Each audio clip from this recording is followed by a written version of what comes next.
Hi hello నమస్తే welcome to vlogging with Shiva. ఈరోజు నేను మీ ముందరికి మన తిరుపతి సిరీస్లోని 8వ వీడియోతో అయితే మీ ముందరకు వచ్చేసాను అనమాట. ఈరోజు మనం ఈ వీడియోలో వచ్చి అలిపిరి పాదాల చరిత్రను, అలాగే అలిపిరి పూర్వం ఎలా ఉండేదని, దాంతోపాటు అలిపిరి పాదాల వద్దే మనకి ఒక పురాతనమైన లక్ష్మీనారాయణ స్వామి వారి ఆలయం ఉంది. ఈ యొక్క ఆలయం గురించి అక్కడ ఉన్న ప్రతిదీ పిన్ టు పిన్ డీటెయిల్గా ఈ వీడియోలో అయితే తెలుసుకోబోతున్నాము. వీడియోని అయితే లైక్ చేసి స్టార్ట్ చేయండి. సబ్స్క్రైబ్ చేయని వాళ్ళు మన ఛానల్ని అయితే సబ్స్క్రైబ్ చేసుకోండి. ఓకే, ఇప్పుడు మనం రండి డైరెక్ట్ అలిపిరి పాదాల వద్దకే వెళ్దాం.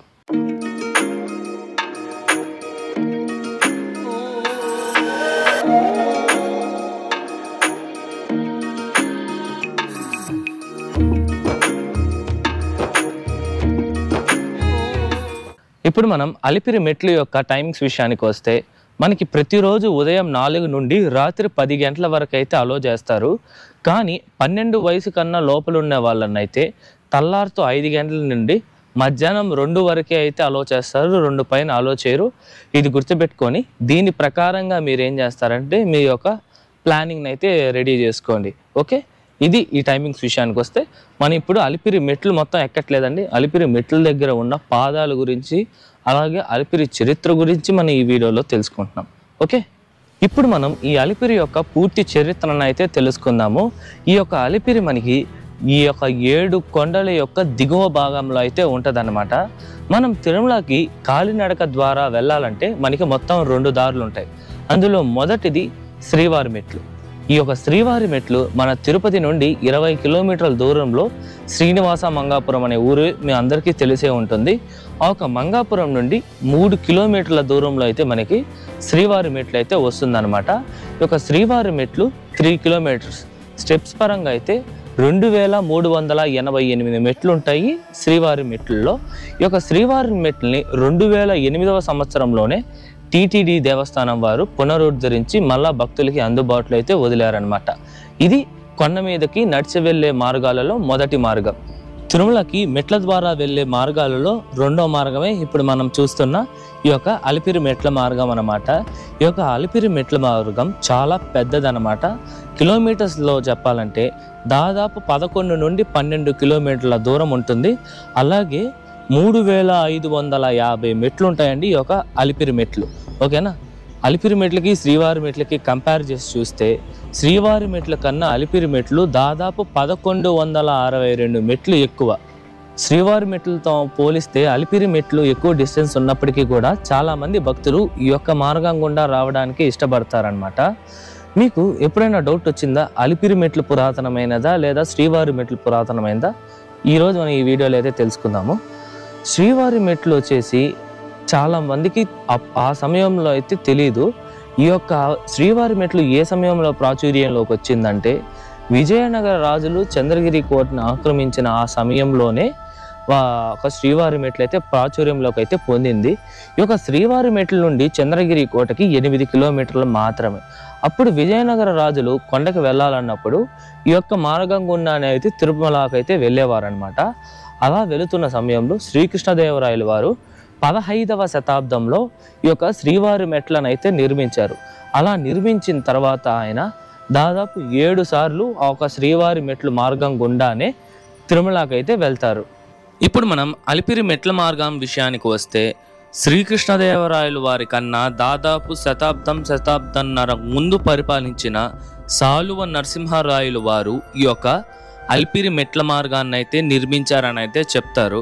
ఈ లెక్కన చూస్తే కూడా శ్రీకృష్ణదేవరాయలు వారు శ్రీవారి మెట్ల మార్గాన్ని 16వ శతాబ్దంలో నిర్మిస్తే, సాలువ నరసింహరాయలు వారు ఈ యొక్క అలిపిరి మెట్ల మార్గాన్ని 14 లేదా 14.5 శతాబ్దాలలో అయితే నిర్మించారు.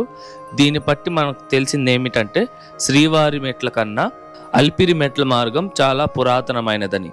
కానీ వెంకటేశ్వర స్వామి వారు మొట్టమొదట కొండ ఎక్కేటప్పుడు కూడా మనకి ఈ 2 మార్గాలు ఉండగా, స్వామివారు శ్రీవారి మెట్ల మార్గం గుండానే అయితే తిరుమలకి వెళ్ళారు. దీని యొక్క రీజన్ ఏమిటంటే, ఆ ఒక సమయంలో స్వామివారు కొండకి వెళ్ళక ముందు శ్రీవారి మెట్లకి దగ్గరగా ఉన్న శ్రీనివాస మంగాపురంలోనే ఉన్నారు కనుక స్వామివారు అక్కడి నుండి శ్రీవారి మెట్ల మార్గం ద్వారా తిరుమలకి అయితే వెళ్ళారు. ఇప్పుడు మనం ఈ అలిపిరి మెట్ల మార్గంలో స్వామివారి పాదాలు ఎలా వచ్చిందో తెలుసుకుందాము. పూర్వం అలిపిరిని అడిపులి అని అయితే పిలిచేవారు. దీనికి అర్థం ఏంటంటే అడి అంటే పాదం అని, పులి అంటే చింత చెట్టు అని అయితే అర్థం వస్తుంది. పూర్వం ఈ ప్రదేశంలో ఒక పెద్ద చింత చెట్టు ఉండేదండి. దీని వల్లనే ఈ యొక్క ప్లేస్ ని అడిపులి అని అయితే పిలిచేవారు. అలా కాలక్రమేణా అది అలిపిరిగా అయితే మారింది. ఈ యొక్క చింత చెట్టు కిందనే తిరుమల నంబి గారు శ్రీరామాంజనం వారికి రామాయణాన్ని అయితే ఉపదేశించేవారు. అలా మధ్యాహ్నం వరకు ఆ రామాంజనుల వారికి ఉపదేశించిన తిరుమల నంబి వారు తరువాత కొండకు వెళ్లి స్వామివారిని అయితే దర్శించుకొని వచ్చేవారు. ఇలా రోజు చేస్తూ ఉండేవారు. అలా ఒక రోజు ఏమవుతుందంటే తిరుమల నంబి వారు రామానుజ వారికి ఉపదేశిస్తూ కొండకి వెళ్ళడం మర్చిపోతారు. దాంతో కొండకి వెళ్ళలేదని బాధపడుతున్న తిరుమల నంబి వారిని చూసి స్వామివారు బాధపడకు అని చెప్పి ఇక్కడే స్వామివారు తన నిజ పాద ముద్రలను విడిచిపెడతారు. అలాగే ఇక్కడ పాదాలను దర్శించుకుంటే నన్ను తిరుమలలో దర్శించుకోవడంతో సమానమని చెప్పి అదృశ్యమయ్యారు స్వామివారు. అందుకనే మా తిరుపతిలోని వాళ్ళు కొండకు వెళ్ళలేనప్పుడల్లా ఈ యొక్క అలిపిరి పాదాల వద్దకు వచ్చి స్వామివారి పాదాలను అయితే దర్శించుకుంటారు. ఇక్కడ స్వామివారి పాదాలు ఉన్నాయన్నాను కదా, ఆ ఒక ప్రదేశం, ఆ ఒక మండపాన్ని అలిపిరి పాదాల మండపం అనేవి కూడా పిలుస్తారు. ఇక్కడ స్వామివారి పాదాలతో పాటు అక్కడే స్వామివారి యొక్క విగ్రహం కూడా ఉంటుంది. చాలా చాలా అద్భుతంగా ఉంటుందండి. ఆ విగ్రహము ముచ్చటగా 3 లేదా 4 అడుగుల ఎత్తు మాత్రమే ఉంటుంది, కానీ అద్భుతంగా ఉంటుంది. అలాగే అక్కడే మనము ఒక 20 రూపాయలు ఇచ్చామంటే ఇత్తడితో చేసిన స్వామివారి పాదాలను మనం తల మీద పెట్టుకొని అక్కడ ఉన్న నిజ పాదాలను మనము ప్రదక్షిణాలు కూడా చేసుకోవచ్చు. అలాగే మనం మొట్టమొదట కర్పూరం వెలిగించి టెంకాయ కొడతాం కదా, అక్కడి నుండి కొంత దూరం పైకి రాగానే మనకి కింద నేలపైన సాష్టాంగ నమస్కారం చేస్తున్న ఒక విగ్రహం అయితే నేలపైన చెక్కబడి ఉంటుంది. మీరు చూసే ఉంటారు. ఈ యొక్క విగ్రహం తాలూకు అర్థం వచ్చి మనం మెట్లెక్కేకి ముందు స్వామివారికి సాష్టాంగ నమస్కారం పెట్టాలని ఈ విగ్రహం మనకి సూచిస్తోంది. ఈ విగ్రహంలో ఉన్న ఆయన వెంకటేశ్వర స్వామికి చాలా గొప్ప భక్తుడు. ఆయన పేరే మాలదాసరి. ఇక్కడ మనం సాష్టాంగ నమస్కారం చేసి లెఫ్ట్ తిరిగి ఒక 40 అడుగులు వేయంగానే మనకి శ్రీ వెంకటేశ్వర సప్త గృహ ప్రదక్షిణ మందిరం వస్తుంది.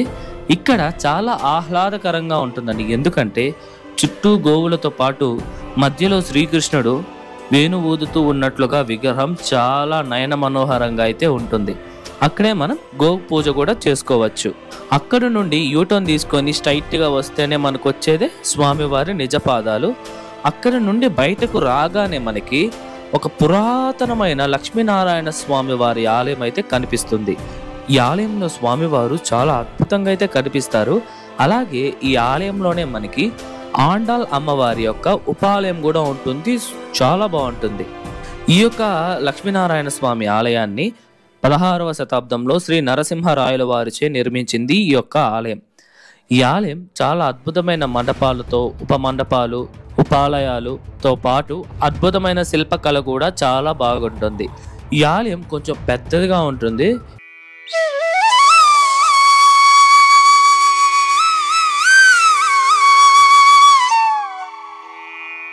ఈ ఆలయం కూడా దర్శించుకొని బయటికి రాగానే ఒక 8 మెట్లు ఎక్కంగానే మనకి ఈ యొక్క పెద్ద గోపురం వస్తుంది. దీన్నే రాజగోపురం అని అయితే పిలుస్తారు. ఈ రాజగోపురాన్ని 1466 నుండి 1489 వరకు పరిపాలించిన సాలువ నరసింహరాయుడు వారు అయితే నిర్మించారు. మీరు చూసినట్లయితే ఈ గోపురం లోపల ఎంతో అద్భుతమైన శిల్పకళ అయితే ఉంటుంది.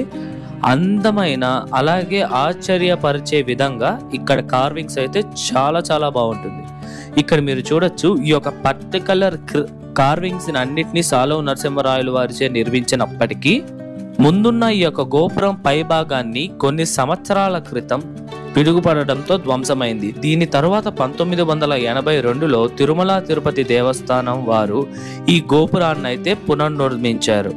వారు నిర్మించిందే ఇప్పుడు మనం చూస్తున్న ఈ గంభీరమైన 7 అంతస్తుల గల రాజగోపురం. అలాగే ప్రతి సంవత్సరం 3 నెలలకు ఒకసారి ఈ అలిపిరి మెట్ల మార్గం వద్ద ఒక ఉత్సవం జరుగుతుంది. అదే మెట్లోత్సవం. ఈ యొక్క ఉత్సవాన్ని టీటీడీ దేవస్థానం వారి ఆధ్వర్యంలో అయితే జరుపుతుంది.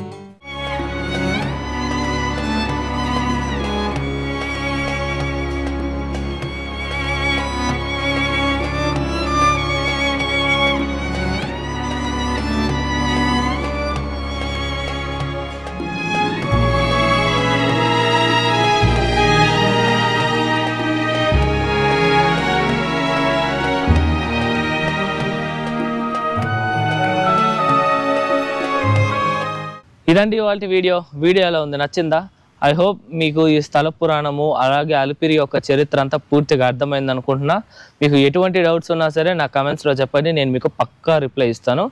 అలాగే ఇలాంటి మంచి మంచి ఆలయాల గురించి ప్రదేశాల గురించి మన ఛానల్లో చాలానే ఉన్నాయి. వాటిల్లో కొన్ని మీకు ఇప్పుడు డిస్క్రిప్షన్లో ఇచ్చుంటాను, చెక్ చేయండి. అలాగే ఈ వీడియోకి ముందు మన ఛానల్లో అయితే తిరుపతి నుండి 6 కిలోమీటర్ల దూరంలో ఉన్న యోగి మల్లవరంలోని పరాశరేశ్వర స్వామి వారి ఆలయం వీడియో అయితే పెట్టున్నాను. అది దాదాపు 1000 సంవత్సరాల క్రితం రాజరాజ చోళుడిచే నిర్మించిన ఆలయము. ఆ వీడియో తాలూకా లింక్ కూడా మీకు డిస్క్రిప్షన్లో ఇచ్చాను, చెక్ చేయండి. ఈ వీడియో కానీ నచ్చినట్టయితే లైక్ చేయండి, షేర్ చేయండి, సబ్స్క్రైబ్ చేయండి. అలాగే మీ ఫ్రెండ్స్ అండ్ ఫ్యామిలీస్కి అయితే షేర్ చేయండి. వాళ్ళకు మంచి వీడియోతో మీ ముందరకు వస్తే అంతవరకు మీ శివవరప్రసాద్ సైనింగ్ ఆఫ్.